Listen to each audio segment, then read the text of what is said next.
Salve, salve pessoal, sejam muito bem-vindos a mais uma edição do podcast Jogo Raro.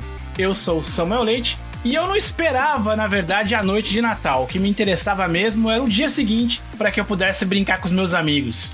Boa, Samuel. Meu nome é Luiz Kuntz e eu quero pedir para o Papai Noel que nunca mais falte matéria-prima para a produção de componentes eletrônicos na fabricação de videogames. Amém. Esse pedido tá difícil de realizar, mas eu também tô aqui junto contigo nessa esperança aí. Bom, pessoal, esse é um episódio especial de Natal, cujo objetivo é relembrar algumas memórias, momentos especiais que marcaram, na verdade, o Natal do pequeno Luiz, do pequeno Samuel, ao longo da nossa trajetória, não só no PS3, mas na nossa trajetória como crianças aí, e qual foi a nossa relação, de alguma forma, com o mundo dos games. E é um pouco sobre esse tema que a gente vai dedicar esse nosso episódio especial do Jogo Raro de hoje. Então, Gui, sobe o som que hoje o tema é Natal aqui no podcast Jogo Raro.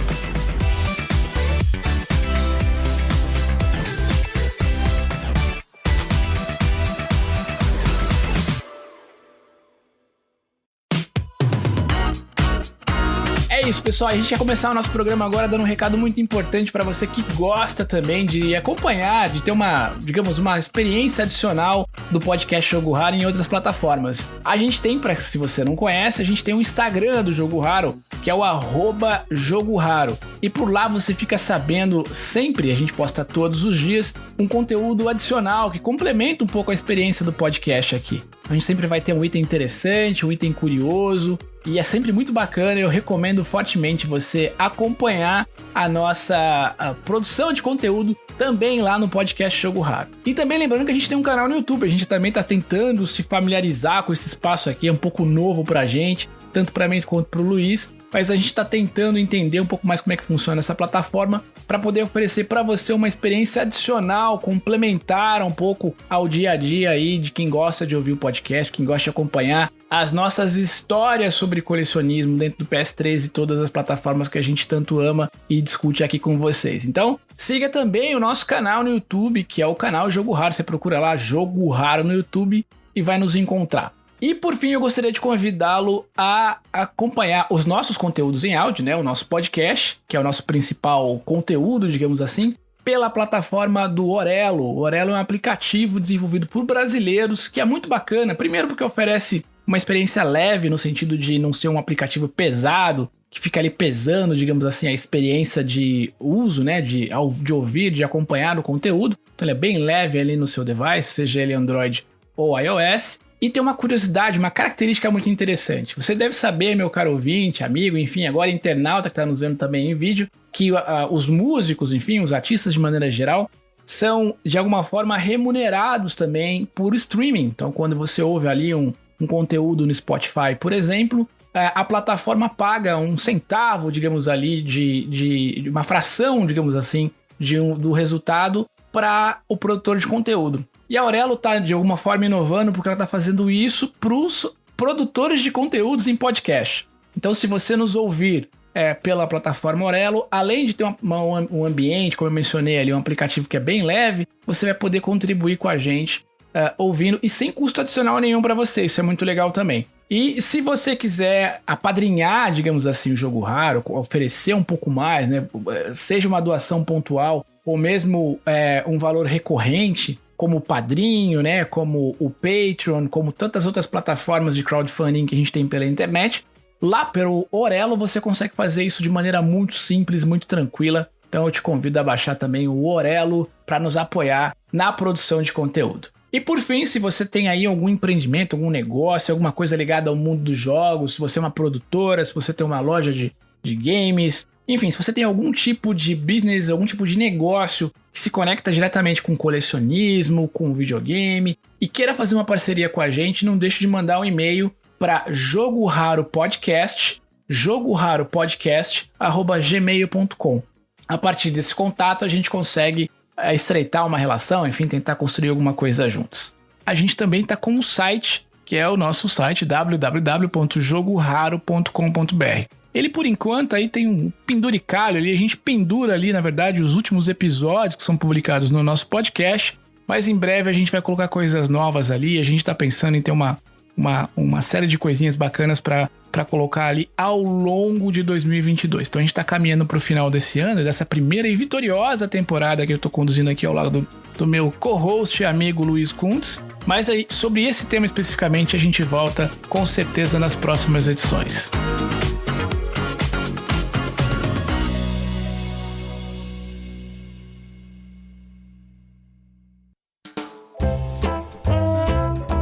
Muito bom, então a gente vai começar o nosso programa agora. E aí eu queria, Luiz, para começar esse nosso papo, te perguntar algumas coisas aqui, sobretudo sobre essa dicotomia entre alegria, felicidade, lucro, prejuízo, de certa forma, prejuízo talvez, entre aspas, mas o despendimento, vamos chamar de investimento, para usar uma terminologia talvez mais adequada aqui, falando sobre como é que equaciona essa coisa toda entre papais e crianças, né? E a gente, evidentemente, falando da nossa relação, de certa forma, como crianças, quando ganhávamos jogos. Hoje eu posso dividir um pouco também a minha como pai, como quem, de alguma forma, presenteia também. Mas como é que era? Como é que era esse momento pra você, aí na hora de esperar? Tinha cartinha? Como é que era esse pré-natal, assim?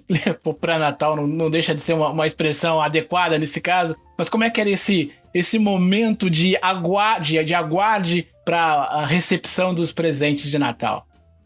Samuel, sabe, eu não sou papai ainda, mas eu acredito que seja, na verdade, um investimento em sorrisos, né? Não é necessariamente um investimento financeiro, de você gastar dinheiro para comprar um presente. Eu acho que é um bom investimento em sorrisos, de ver o sorriso no filho, né? De ganhar, de ser presenteado com algo que ele efetivamente goste, né?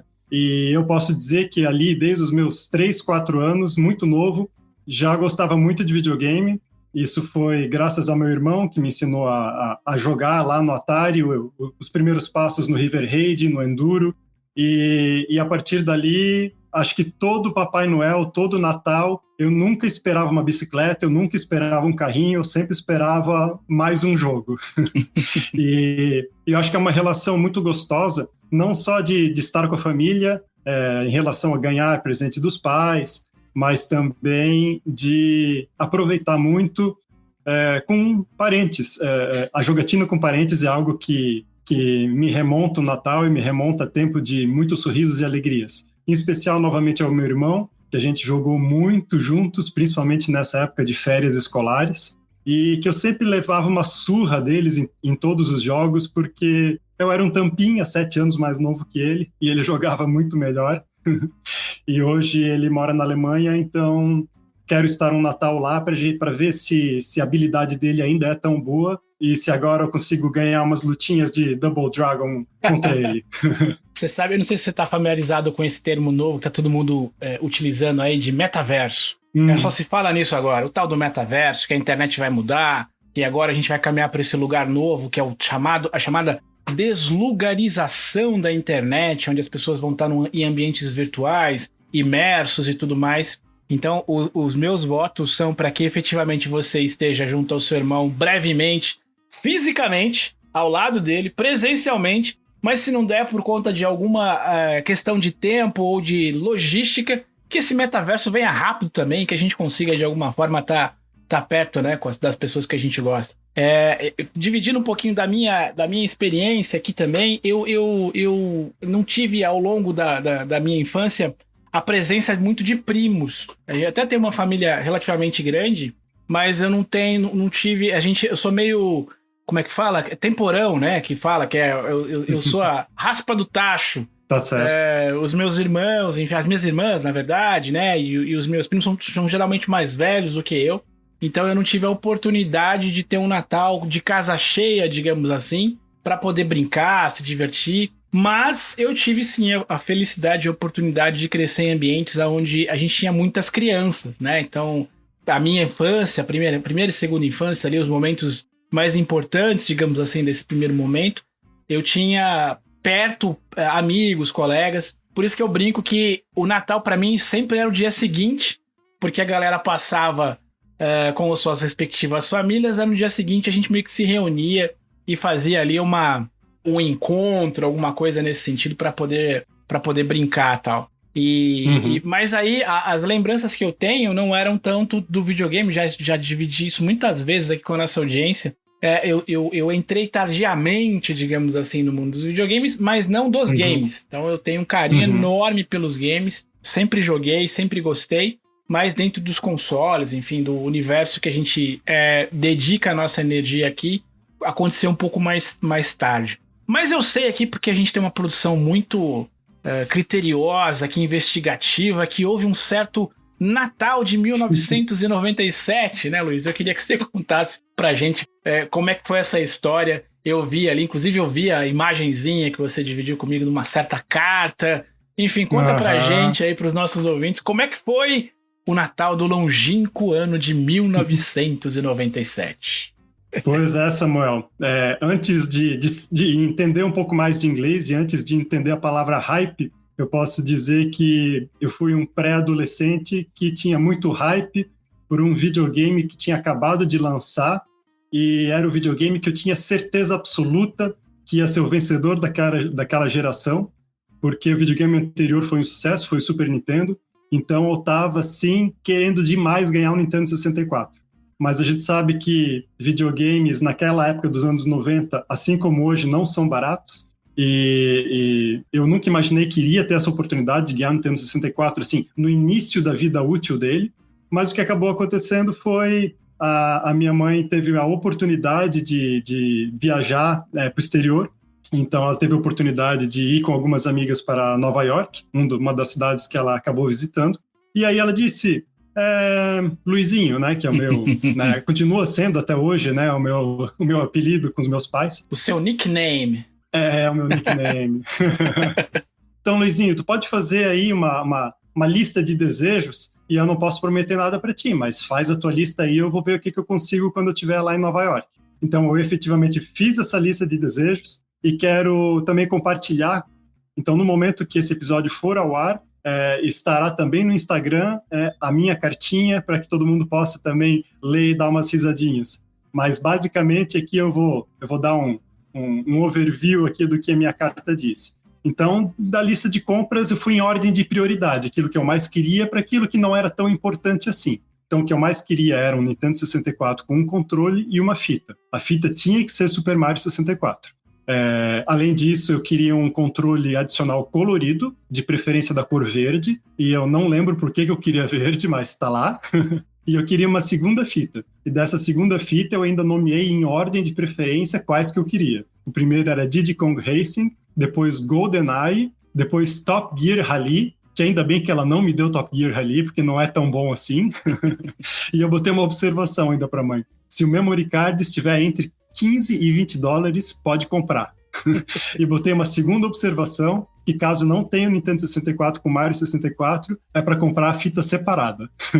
E aí, passado isso, eu joguei algumas coisas ali que, assim, ó, se der no orçamento, compra, mas se não, não tem problema nenhum, que era um Walkman, que revela que a gente tá ficando meio velho, né?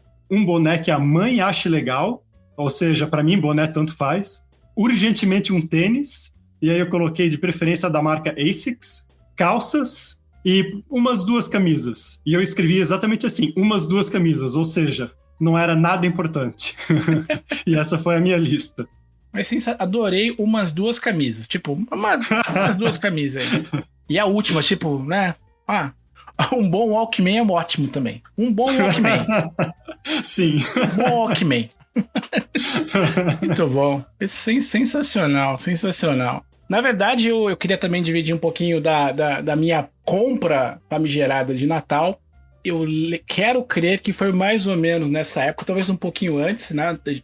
Eu sou um pouquinho mais velho que o Luiz, talvez um pouquinho antes que que eu tive a minha compra famigerada de Natal, mas eu queria um computador. E aí eu pedi um TK95, que inclusive eu tenho até hoje, que é um clone da Microdigital de uma linha de computadores inglesa chamada ZX Spectrum, que é uma linha bastante querida pelos retro aficionados por tecnologia, né?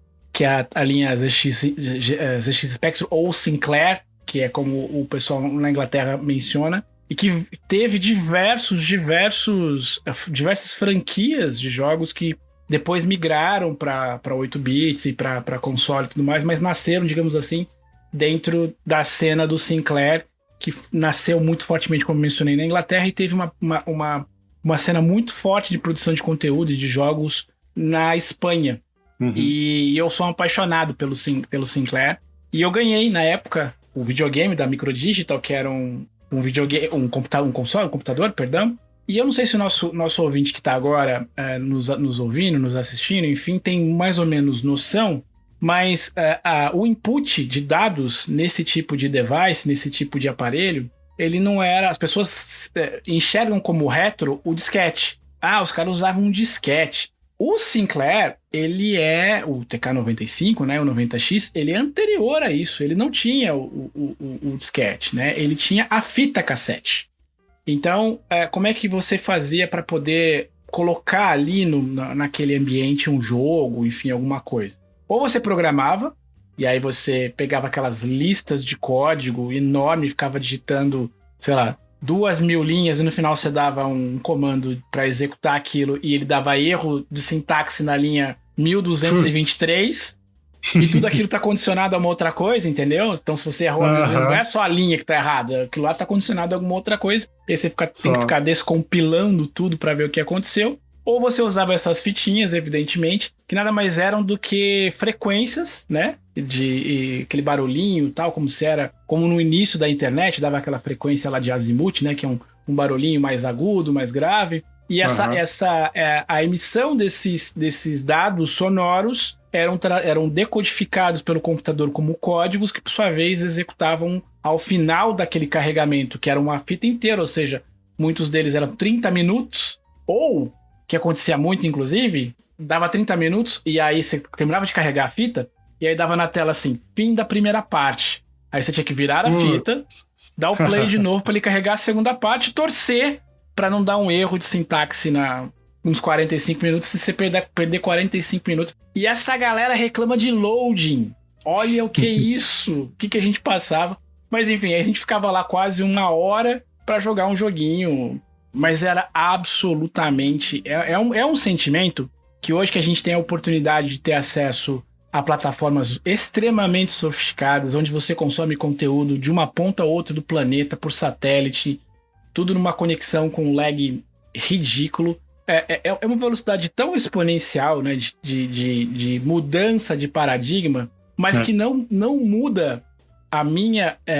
A minha sensação de descoberta de alegria que eu tinha quando eu terminava de ver esses 45 minutinhos e rodava um jogo qualquer, sabe, um adventure baseado em texto, com uma tela preta com pontinho branco e letrinhas verdes. Então é muito curioso como essas coisas todas despertam na gente, né, um saudosismo, ou mesmo despertam na gente uma memória afetiva muito interessante, né? E a gente fico pensando aqui, o que será, por exemplo, os nossos filhos, quer dizer, o meu filho, já tem a oportunidade de já ter crianças em casa, meu filho tem 10 anos, ele tá, na verdade, nessa fase da descoberta que eu mencionei, quer dizer, eu mais ou menos ganhei meu computador mais ou menos nessa época. O que ele vai estar falando pro amiguinho dele daqui a 20, 30 anos, né, que ele tinha, e o que vai ser realidade, na real, nesse momento, né, o que a gente vai, então vamos estar falando, de fato, de metaversos, né, de hologramas, né, de sensações, enfim, é complexo. Pois é. Não é? A gente acha a tecnologia DualSense, né, do controle do PlayStation 5 já fantástica, né? De tu conseguir sentir nos triggers ali, né? Feedback. O feedback. Pô, eu acho já uma tecnologia fantástica. E não consigo imaginar o que vai ser daqui a 30 anos, nem de perto, assim, né? Porque o pulo, como tu falaste, Samuel, o pulo dos anos 90 para agora foi algo, pelo menos na tecnologia relacionado à computação e a jogos eletrônicos, foi algo que acho que ninguém imaginaria que ia saltar tanto, né? A gente tem, conceitualmente falando, tem a tal da lei de Moore, né, que as coisas vão sempre se exponenciando, né, a capacidade de processamento vai dobrando a cada X tempo. Existe conceitualmente uma percepção, uma premissa de que as coisas vão ser realmente exponenciais, ou seja, a gente vai ter entregas, sejam elas visuais ou de experiências, que vão ser realmente exponenciais de tempos em tempos. E aí, evidentemente, que a gente não tem parâmetro, penso eu, sensitivo, para avaliar como vai ser a nossa reação a essas questões todas. Mas o mais impressionante justamente é isso, quer dizer, eu já falei também isso aqui alguma vez, que eu não consigo compreender tamanha o meu encantamento quando eu via o Adventure do Atari. Aquele dragão com 6, 7 pixels andando atrás de você, uma chavinha, você tentando entrar no castelo. Eu realmente tava naquela dungeon, eu realmente tava naquele ambiente, naquele momento. Então, assim, se existe algo realmente inconcebível do ponto de vista de mensurar a grandeza, né, de capacidade tecnológica, digamos assim, é de fato o cérebro humano, porque você consegue com coisas e com impulsos e com estímulos tão pequenos imergir tanto. Você imagina quando você tem estímulos que são quase fotorrealísticos. Eu também recentemente venho jogando o Forza Horizon novo. Cara, é ridículo aquilo. Se você ficar olhando, se concentrar na paisagem com o carro, tem uma hora que você fala, o que tá acontecendo aqui? Eu estou realmente fazendo isso com uma Bugatti Veyron? Tipo, eu tô fazendo essa maluquice aqui, entrando no meio de um deserto, porque é tão fotorrealístico, né? E a tecnologia de áudio faz você sentir também, né, tudo, né? Principalmente num jogo de corrida, né? Sentir o ronco do motor do carro, sentir o momento que derrapa na pista, já é uma loucura hoje, né? Pois é, você imagina quando a gente começar a melhorar os force feedbacks, né? Então você ter os simuladores, você ter as imersões de realidade virtual.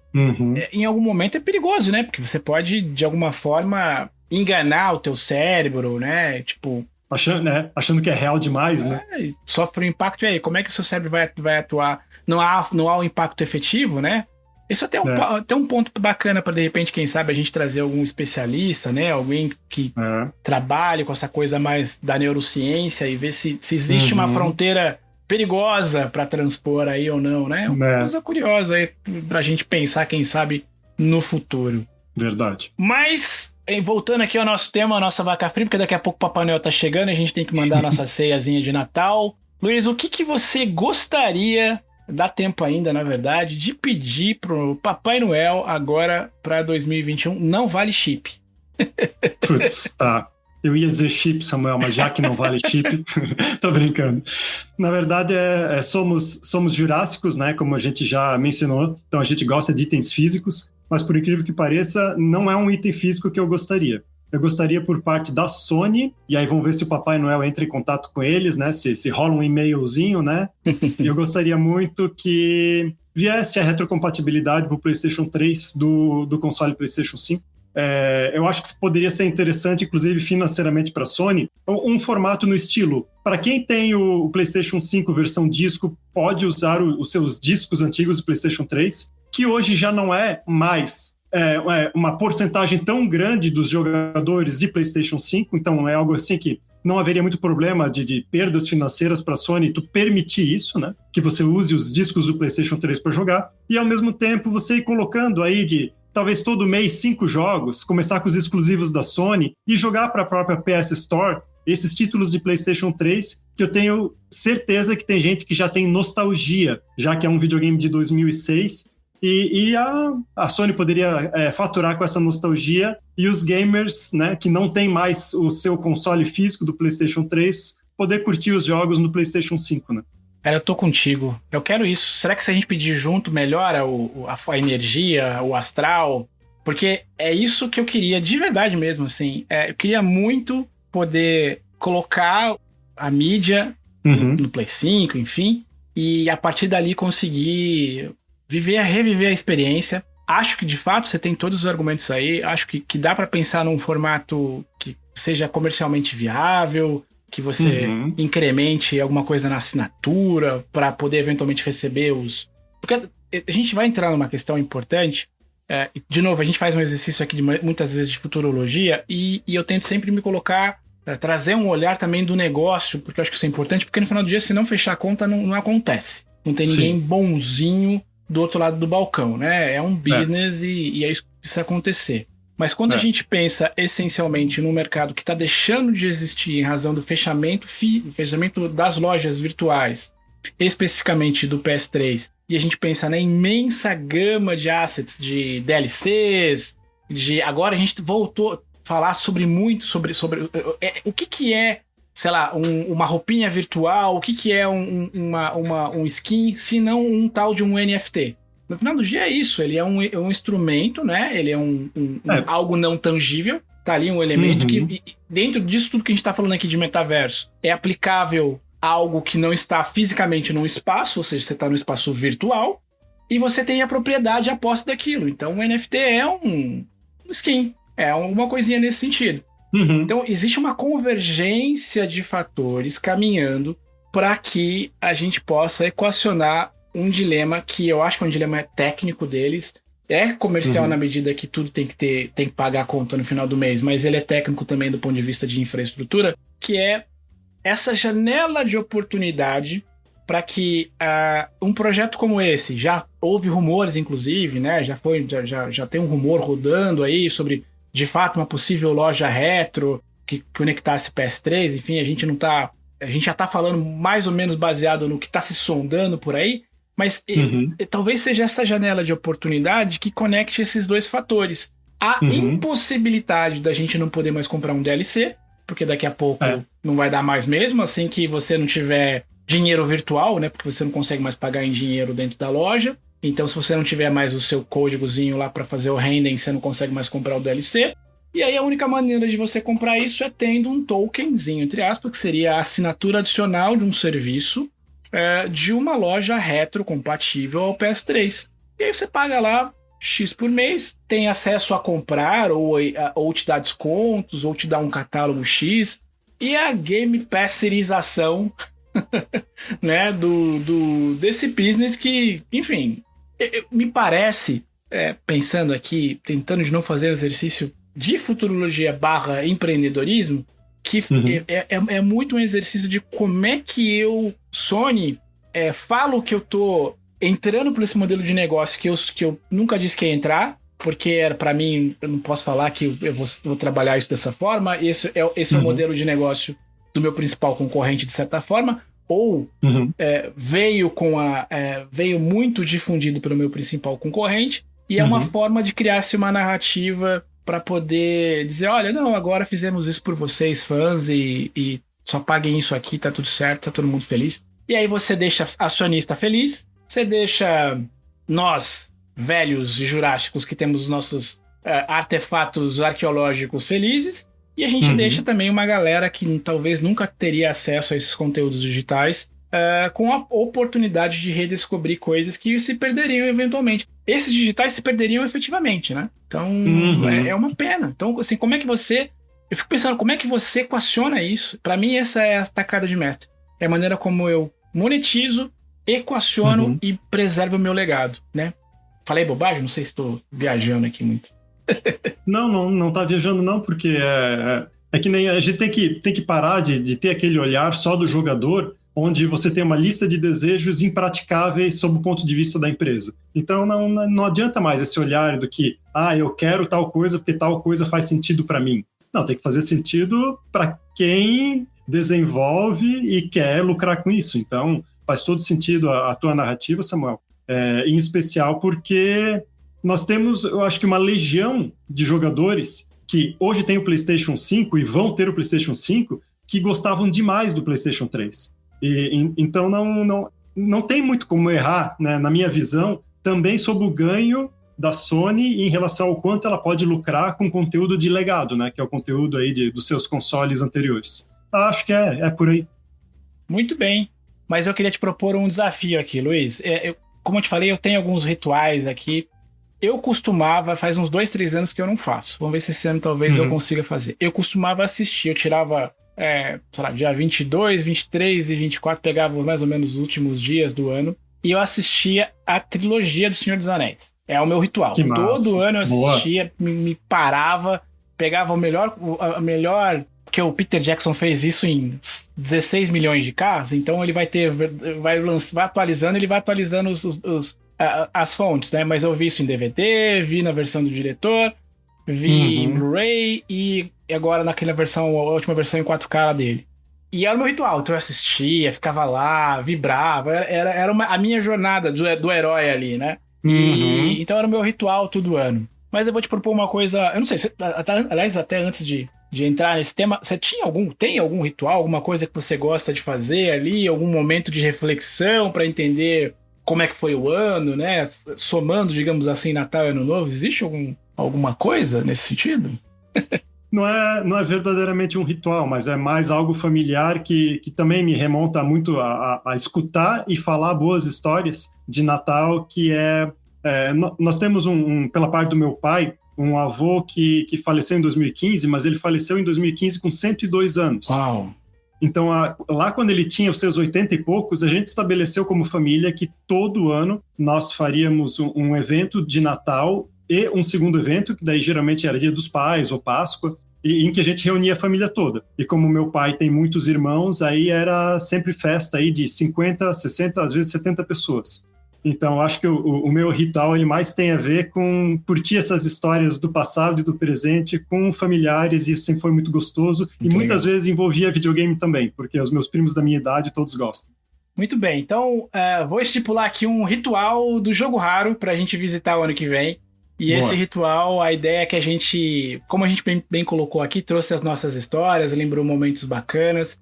A gente queria muito que os nossos ouvintes e amigos também tivesse nesse momento esse sentimento, né, de relembrar aquilo que de fato interessa, que é esse momento independente das questões religiosas e como elas afetam diretamente você e a sua família, mas que esse é um momento de reflexão, sobretudo nesse mundo transformado que a gente vem vivendo, esse mundo onde a gente, todos como sociedade, todos como, enfim, como união, tiveram grandes perdas ao longo desses últimos meses, desses últimos anos. Mas enfim, o nosso voto aqui é que para que a gente consiga seguir à frente, seguir sorrindo, seguir se divertindo e alegrando. E eu queria propor uma coisa aqui que era uma lista, um top 3. As listas fazem muito sucesso aqui no nosso podcast. Eu queria te propor, Luiz, uma lista top 3 para quem está nos ouvindo agora e vai receber alguém em casa e tá lá com o PlayStation 3 e tá afinzão de chamar um joguinho, talvez um party games, alguma coisa assim para poder jogar em família, né? Queria que você desse as suas 3 indicações, eu vou passar as minhas também, que são jogos bons para jogar com os primos, com as crianças, com a família, ou mesmo sozinho, enfim, não tem problema, mas jogos bacanas pra gente se divertir ao longo do videogame. Qual que é a tua terceira opção, assim, de 3 para 2, de 3 para 1 aí? Eu vou entrar na tua brincadeira, Samuel, mas não necessariamente dizendo o top 3 de jogos favoritos. Eu vou dizer o top 3 de jogos que, de alguma forma, mesmo que sutil, tem algo a ver com o Natal. Boa! Então, como terceiro, algo um pouquinho mais sutil, tem um RPG japonês que agora está bem valorizado até, que é o Folklore. E o Folklore, ele tem uma DLC para você baixar de graça, que ainda dá para baixar hoje, em 2021. Não sei se 2022 vai dar, tá? Mas até agora ainda dá para baixar de graça esse DLC, que ele dá skins, né, para os 2 principais personagens de temas natalinos. Então você ganha aí com esse DLC umas skins para jogar no seu personagem favorito, né, que é a mulher ou o homem. Quando você decide jogar o jogo Folklore, eles têm várias skins com temas de Natal. Muito bom, muito legal. Nossa, eu tô com vergonha da minha lista, porque eu fiz uma lista, você fez uma lista agora toda bonita de Natal, o tema de Natal. Eu vou colocar uns jogos aqui, tudo de zoeira aqui. Um jogo que eu gosto muito, que eu acho que é bem legal, tem tudo a ver, na verdade, com o Natal também, eu jogo com meu filho, que é o Pain, que é aquele jogo que é... Inclusive, se não me engano, acho que você tem um skin que você pode botar um chapeuzinho de Natal num dos personagens e tudo mais. E então esse é o meu top, é o meu 3 aqui da minha listinha, o primeiro aqui pra você jogar, se divertir. É um jogo meio de zoeirinha, mas ele é divertido, dá pra dar boas risadas ao lado da televisão aí. Inclusive, pessoal, o Pain, ele figurou aí em um dos nossos episódios, se eu não me engano, um episódio nosso sobre jogos esquisitos do PlayStation 3. É verdade. E é um jogo esquisito dos bons. É verdade, muito bom. O meu número 2... ele é bem interessante, porque é algo que eu percebi jogando, e eu percebi, poxa, que legal, isso é adicionado automaticamente. E depois eu acabei lembro que na época, e realmente é assim, o GTA V, se você joga na época próxima do Natal, a rádio do GTA V toca músicas de Natal quando tá próximo ao Natal. E eu acho isso uma adição bacaninha, assim. Que legal. Eu realmente não sabia disso. Que bacana, né? Você vê como tem o easter egg ali, tem um cuidado e tal. É bem bacana mesmo. Muito legal. Bom, o meu segundo título aqui é o Smash Bros.